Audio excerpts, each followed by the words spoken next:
주신 말씀을 교독하시면서 살아계신 하나님의 음성을 듣겠습니다.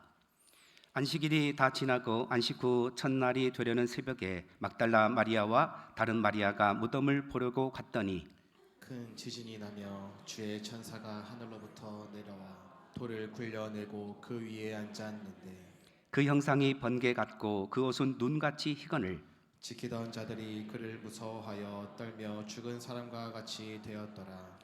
천사가 여자들에게 말하여 이르되 너희는 무서워하지 말라. 십자가에 못 박히신 예수를 너희가 찾는 줄을 내가 아노라. 그가 여기 계시지 않고 그가 말씀하시던 대로 살아나셨느니라. 와서 그가 누우셨던 곳을 보라. 또 빨리 가서 그의 제자들에게 이르되 그가 죽은 자 가운데서 살아나셨고 너희보다 먼저 갈릴리로 가시나니 거기서 너희가 배우리라 하라. 보라, 내가 너희에게 일렀느니라 하거늘. 그 여자들이 무서움과 큰 기쁨으로 빨리 무덤을 떠나 제자들에게 알리려고 다른질할세. 예수께서 그들을 만나 이르시되 평안하냐 하시거늘. 여자들이 나아가 그 발을 붙잡고 경배하니 이에 예수께서 이르시되 무서워하지 말라. 가서 내 형제들에게 갈릴리로 가라 하라. 거기서 나를 보리라 하시니라. 아멘, 아멘. 여러분, 설교 제목을 한번 같이 읽어볼까요? 거기 너 있었는가? 돌문이 굴러가던 그 아침에. 아멘. 돌문이 굴러간 줄 믿습니다. 예수님 부활하셨어요. 오늘 본문을 통해서 우리에게 말씀하시는 세 가지를 간략하게 살펴보고자 합니다. 오늘 본문은 첫 번째, 말씀하신 대로 성취하시는 신실하신 하나님에 대해서 보여주고 있습니다. 6절 상반절은 이렇게 말씀하세요. 그가 여기 계시지 않고 그가 말씀하시던 대로 살아나셨느니라. 아멘, 아멘. 여러분, 부활은요 우연히 일어난 기적이 아니라 하나님께서 말씀하시던 대로 창세전부터 하나님께서 예정해 놓으신 설계도로 이루어진 것입니다. 예수님의 탄생도 우연히 이루어진 것이 아니고 예수님께서 나사렛에서 사신 것도, 가버나움으로 가셔서 사역을 하신 것도, 그리고 많은 병자들을 고친 것도, 예수님이 백마가 아니라 나귀를 타고 입성하신 것도, 그리고 군병들에게 잡히신 것도 다 하나님께서 예정하신 대로 이루어진 겁니다. 그래서 마태복음에는 굉장히 반복하여 우리 가운데 소개하시는 표현이 있는데 이는 선지자로 하신 말씀을 이루려 하심이라. 이것이 계속 반복되고 있는 것이죠. 예수님의 사역은 우연히 이루어진 것이 아니고 철저히 구약에서 하나님께서 약속해 주신 것을 성취하는 그 사역의 연속이었죠. 그리고 그 절정이 무엇입니까? 오늘 본문의 부활입니다. 이것도 말씀하시던 대로 예수님께서 일어나신 것이죠. 고린도전서 15장 3절 4절에 의하면 사도 바울이 이렇게 말씀합니다. 이는 성경대로 그리스도께서 우리 죄를 위하여 죽으시고 장사 지난 바 되셨다가 성경대로 사흘 만에 살아나셨느니라. 아멘. 사람의 감정은 변하죠. 목격자들의 증언도 때로는 바뀔 때가 있어요. 그러나 영원히 변치 않는 것이 뭡니까?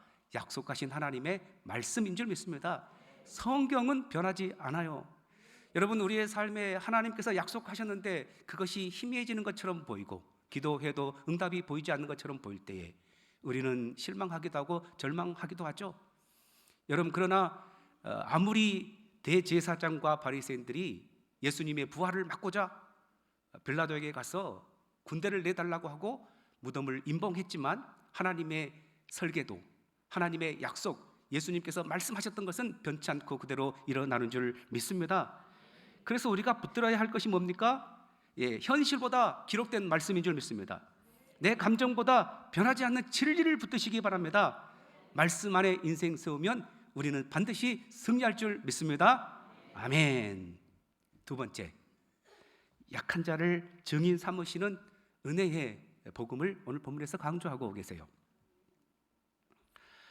말씀대로 살아나신 예수님을, 이것을 증거해야 될 사람들을 찾는데 오늘 본문에는 파격적인 하나님의 선택이 나와 있습니다. 본문을 보면 주님이 천사를 통해서 무덤을 찾는 여인들에게 인류 역사상 가장 영광스러운 예수님의 부활 소식을 전하게 하십니다. 7절인데 또 빨리 가서 그의 제자들에게 이르되 그가 죽은 자 가운데서 살아나셨고, 예수님이 죽은 자 가운데서 살아나셨다, 부활이죠. 이것을 전하라라고 누구에게 말하냐면 여인들에게 말하고 있어요. 1세기 당시에 여인들의 위치는요, 우리가 생각했던 것보다 훨씬 더 열악한 형편이었어요. 여자들의 말은 법정에서 증거로 채택되지 않았어요.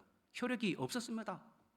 그래서 이 부활을 확실하게 선포하기 위해서는 믿음직한 사람, 예를 들어서 수제자 베드로와 같은 유대 남자, 혹은 대제사장이라 또 좀 바리새인 수장, 이런 사람들에게 맡겼다면 훨씬 더 공신력이 있었을지도 모르겠어요.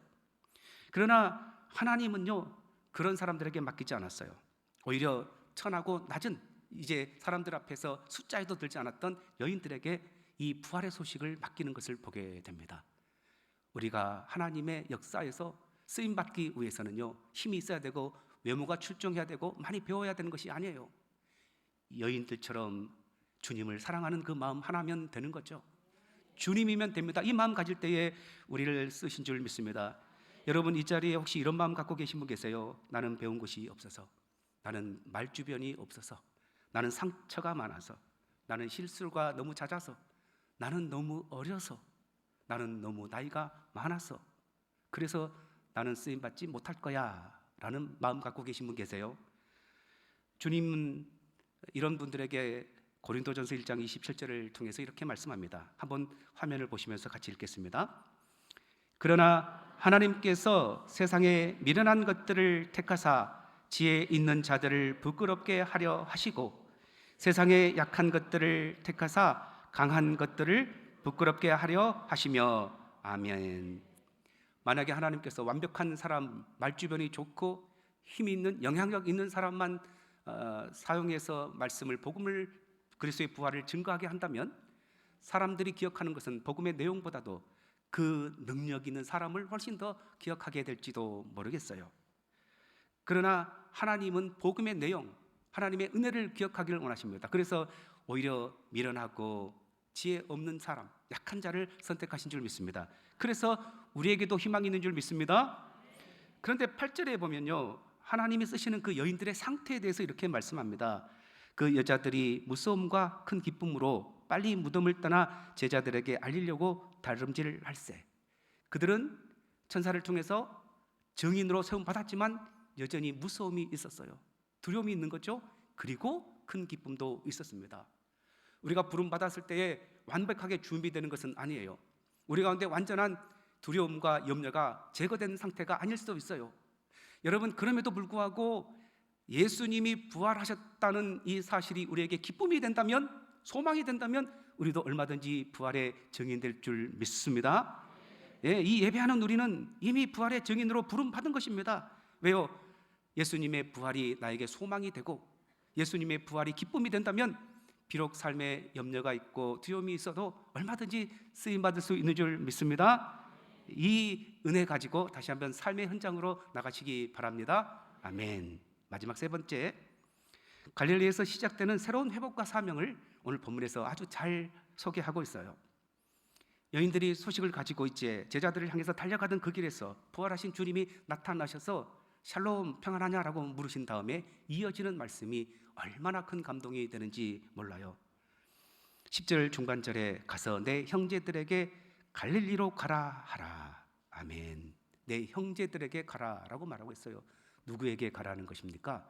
제자들에게. 이 제자들이 누구였어요? 3일 전에 예수님을 남몰라라 하고 도망갔던 자들입니다. 그 중에 수제자 베드로는 여종의 앞에서 예수님을 모른다고 3번이나, 마지막 3번째는 예수님을 저주하며 부인했던 자이지요. 세상의 기준대로라면 그들은 배신자였고 실패자였어요. 법정에서는 파면감입니다. 그런데 부활하신 주님의 입에서 이들을 향해서 칭하는 말은 내 형제들이라고 말하고 있죠. 그들을 향해서 실패자, 배신자, 죄인들이라고 하지 않았어요. 형제라고 말씀하고 있지 않습니까? 부활은 예수님이 죽음을 깨뜨리고 나온 것뿐만 아니라 관계를 완전히 새롭게 회복시켜 주신 것인 줄 믿습니다. 오늘 이 자리에 앉아 계신 분 중에 스스로를 실패자라고 생각하신 분 계세요? 지난 한 주간을 생각하면서, 지난 날 생각해 보면서 내가 주님 앞에 이것도 못했고 저것도 못했고 피해버렸었는데 주님이 나를 어떻게 생각하실까?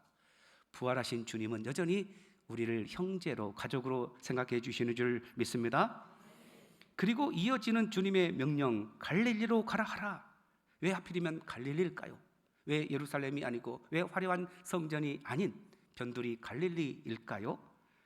갈릴리는요, 예수님이 제자들을 처음 만나 주신 곳입니다. 그곳에서 그들을 나를 따라 오너라, 내가 너희로 사람 닦는 어부 되게 하리라 사명을 주신 곳이죠. 갈릴리는 예수님과 첫 사랑이 있는 그런 곳이고 사명을 주셨던 출발점입니다. 그래서 이곳은요, 갈릴리는 지리적인 장소라기보다도 영적인 자리이죠. 우리가 신앙생활 하다 보면 넘어질 때가 있어요. 기도가 식어지고 열정이 생기지 않고 말씀을 들어도 감동이 되지 않고 그냥 어쩔 수 없이 그냥 이렇게 습관 따라 나올 때가 있지요. 그래서 마음속으로 이런 자신을 보면서 나는 이미 많이 멀어진 것 같아. 이런 나를 하나님이 다시는 쓰시지 않을 것 같아. 이런 포기하는 마음도 생길 때가 있죠. 그러나 부활하신 주님이 말씀하십니다. 다시 가라. 어디로요? 처음 자리로. 여러분, 처음 자리가 어디입니까? 내가 하나님의 말씀을 듣고 펑펑 울며 감독했던 그 자리. 주님, 이 목숨 바쳐 주님의 일꾼 되겠습니다 했던 자리가 여러분에게 있지 않습니까? 여러분의 갈릴리는 어디세요? 말씀하신 대로 살아나신 주님은 말씀하신 대로 갈릴리에서 실패했고 포기했던 제자들을 만나주신 것처럼 우리도 만나주시는 줄 믿습니다. 말씀을 정리합니다. 어떤 시인은요, 사울은 가장 잔인한 달이라고 이야기하더라고요. T.S. 엘리엇의 황무지에 나타난 시입니다. 그런데 우리는 그렇게 말하지 않아요. 사울은 찬란한 달이다. 왜요? 예수 그리스도께서 부활하셨기 때문입니다. 절망 중에 우리를 일으켜 세웠고 낙심 중에 있는 우리에게 소망을 주셨고 실패한 우리에게도 다시 갈릴리로 가라 말씀하신 귀한 은혜가 우리 가운데 함께 하시기 바랍니다.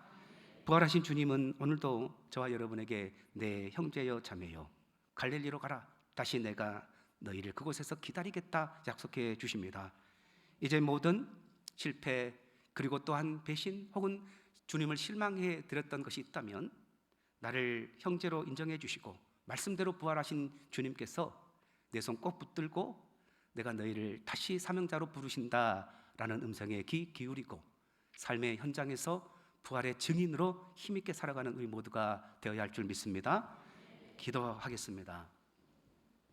살아계신 아버지 하나님, 예수님 부활하셔서 말씀대로 부활하신 예수님께서 우리의 소망이 되신 줄 믿습니다. 우리는 예수님을 부인했던 베드로, 그리고 또한 비겁하게 손을 씻었던 빌라도, 그리고 예수님을 십자가에 못 박으라고 외쳤던 군중의 한 사람인 것이 분명한데, 이런 실패자 예수님을 실망시켰던 자들을 다시 한번 형제라 인정해 주시고 우리를 처음 만나 주셨던 갈릴리로 가셔서 기다리고 계신 예수님, 그 부활의 주님 오늘도 믿습니다. 오늘도 새로운 은혜 베풀어 주신 줄 믿습니다. 이 확신 가지고 우리의 삶에서 부활의 증인으로 살아가는 주의 자녀들 되게 하여 주시옵소서. 예수님 이름으로 기도하옵나이다. 아멘.